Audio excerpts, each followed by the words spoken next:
Hi hello good morning కడలి Telugu creations కి మీకు అందరికీ స్వాగతం అండి. ఈ వీడియోలో మనం తిరుమలలో ఉన్న వెంకటేశ్వర స్వామి పాదాల విశిష్టతను తెలుసుకుందాం. కోనేటి రాయుడు తిరుమల వెంకన్నను భక్తులే కాదు బ్రహ్మాది దేవతలు కూడా పూజిస్తారని పురాణాలు చెప్తున్నాయి. వెంకటాచల క్షేత్రానికి బ్రహ్మాది దేవతలు వచ్చినప్పుడు నేరుగా శ్రీవారి పాదాల వద్దకు చేరుకుని శిరసు వంచి పాద పద్మాలకు నమస్కరిస్తారట. కాలి అందెల వరకు సమర్పించబడిన సుగంధభరితమైన సుమనోహరమైన రంగురంగుల పుష్పాలకు మరింత పరిమళాన్ని శోభను చేకూర్చి చూపరుల ఆనందాన్ని కలిగించే శ్రీ వెంకటేశ్వర స్వామి పాదాల సౌందర్యాన్ని రెప్పల వాల్చకుండా బ్రహ్మాది దేవతలే తిలకిస్తారట. రెండు పాదాలు సరి సమానంగా ప్రకాశిస్తూ ఎప్పుడు దర్శించినా ఎన్నిసార్లు దర్శించినా ఎంతసేపు దర్శించినా తనివి తీరకపోగా ఎప్పటికప్పుడు నిత్య నూతనంగా తొలిసారిగా దర్శించినట్లుగానే దివ్యానుభూతిని భక్తులు పొందుతారు. సాక్షాత్తు శ్రీ మహాలక్ష్మీదేవి తన సున్నితమైన చిగురుల వంటి చేతులతో మెత్తగా సుతిమెత్తగా అత్యంత భయభక్తులతో ప్రేమతో ఒత్తిన ఎర్రగా కందిపోయే ఏడుకొండల వాని పాదాల సుకుమారాన్ని ఎవ్వరికి వారు కన్నుల పండుగగా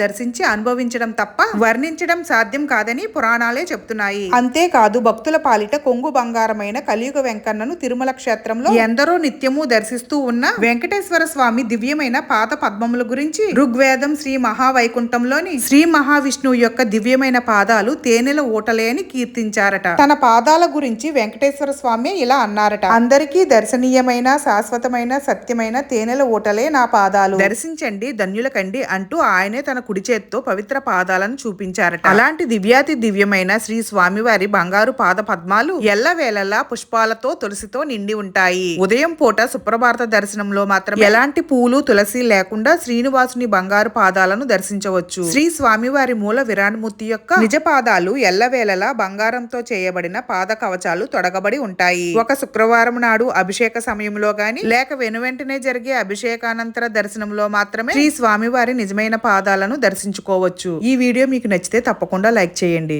మళ్ళీ మరొక మంచి వీడియోతో మీ ముందుంటాను.